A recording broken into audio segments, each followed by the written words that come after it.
Hey guys, কি খবৰ আপোনালোকৰ? ভালে আছে না আপোনালোকে? আমিও ভালে আছো। আকৌ নতুন ৰেচিপি এটা লৈ আপোনালোকক স্বাগতম জনাইছো। আজি মই বনাব ওলাইছো roast whole chicken. Roast whole চিকেনটো কেনেকৈ বনা আহকচোন চাও। আৰু যদি ভিডিওটো ভাল পায় লাইক শেয়াৰ সাবস্ক্ৰাইব কৰি দিব। চিকেনটোৰ কাৰণে মই 4টা পিয়াজ কাটি লৈছিলো, মিক্সিত মাৰি লম আৰু আদা নহৰু অকণ বেছিকৈ ল'ব। মই বেছিকৈ লৈছোঁ আদা নহৰু আৰু লগতে 5টামান শুকান জলকীয়া। এইখিনি মই মিক্সিটোত পিচি ল'ম ধুনীয়াকৈ মিহিকৈ। যিহেতু মই মাংসটো নাকাটাকৈ বনাম, 900 গ্ৰাম চিকেন আছে ইয়াতে, ৰ'জ চিকেনে বনাম। ইয়াৰ কাৰণে মোক লাগিব, মইতো এইখিনি আগতে মছলাখিনি মাৰিয়ে ল'লোঁ মিক্সিত। এইখিনি এটা দি ল'ম মই ইয়াতে। এইখিনি আদা নহৰু পিঁয়াজ আৰু শুকান জলকীয়া।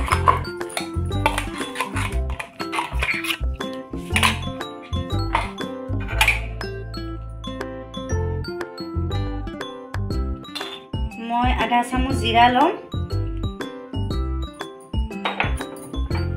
আধা চামুচ ধনিয়া ল'ম,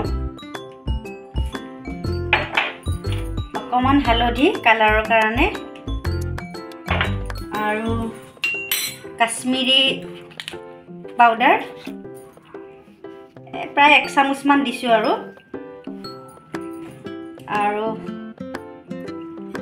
দৈ দিম 3 চামুচ।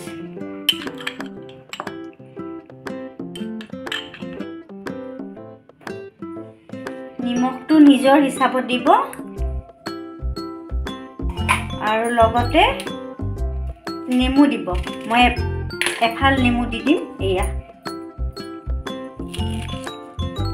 ভিনেগাৰো দিব পাৰে আপোনালোকে থাকিলে, নেমু নাথাকিলে মই নেমুৱে দিছোঁ।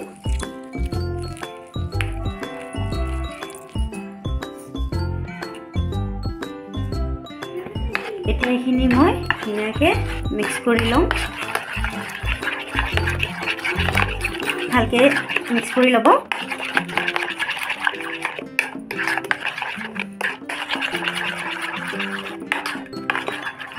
এইখিনি হৈ গ'ল মিক্স কৰা।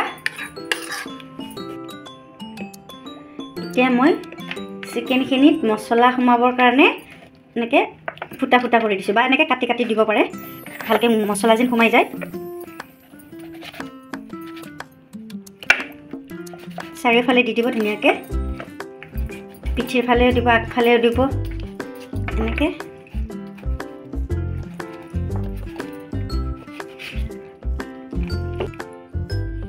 এইখিনি হৈ গ'ল। এতিয়া মই ধুনীয়াকৈ মছলাবিলাক একদম ভিতৰত সোমাই যোৱাকৈ সানি ল'ম।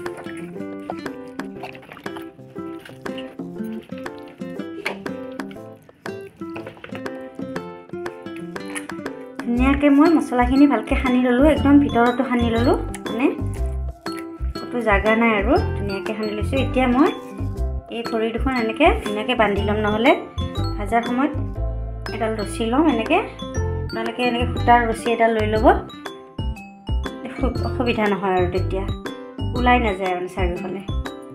এনেকৈ বান্ধি ল'ম।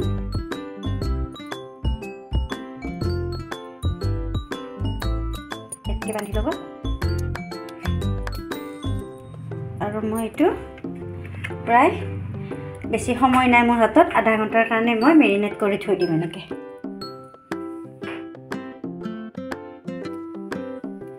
কেৰাহী এখন মোৰ গৰম হৈ গ'ল, মই ৰিফাইন তেল দিছোঁ ইয়াতে।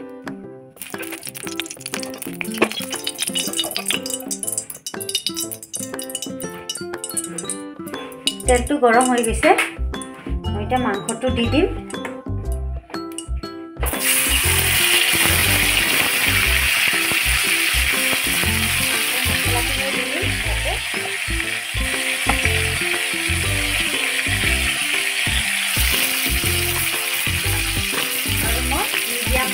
ৰাখি পেলাই প্ৰায় 10-15 মিনিটমানৰ কাৰণে এনেকৈ থাকি ৰাখিম, মিডিয়ামত ৰাখিম। মাংসটো চাই লওঁ মই এবাৰ। উল্টাই দিম। অলপ অলপ লাগি গৈছে মছলা।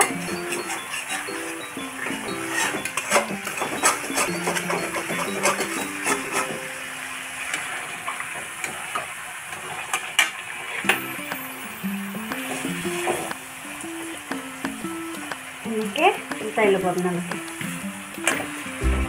এইটো চাইডত দিব আৰু ধুনীয়াকৈ, আৰু এনেকৈ 15-20 মিনিট ৰাখি দিব।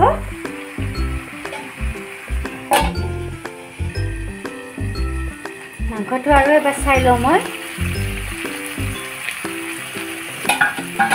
এনেকৈ প্ৰায় আধা ঘণ্টাৰ ওপৰত ৰাখিলোঁ।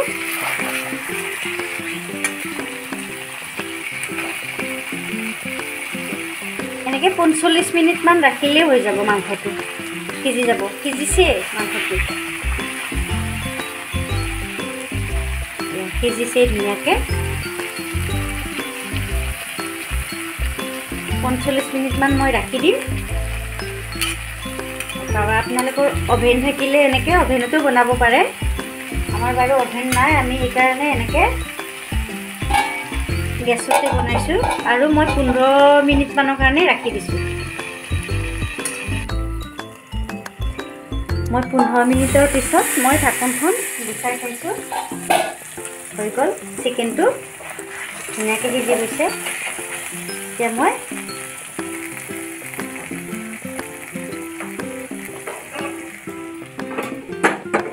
এনেকৈ এইখনত অকণমান ৰ'ষ্ট হ'ব দিম। ঘি দি মই ধুনীয়াকৈ অকণমান ভাজি দিম।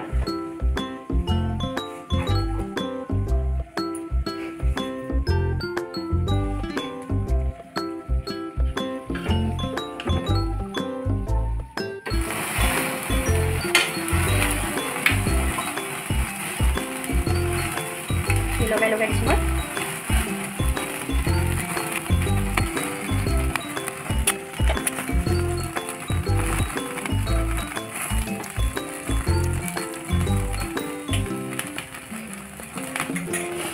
এতিয়া উল্টাই দিওঁ মই। এইটো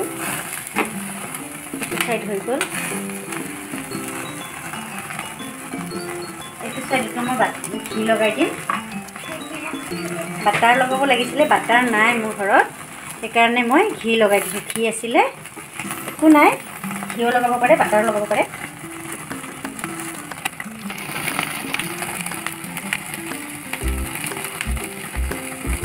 এইটো চাইডত আৰু এবাৰ দি দিম।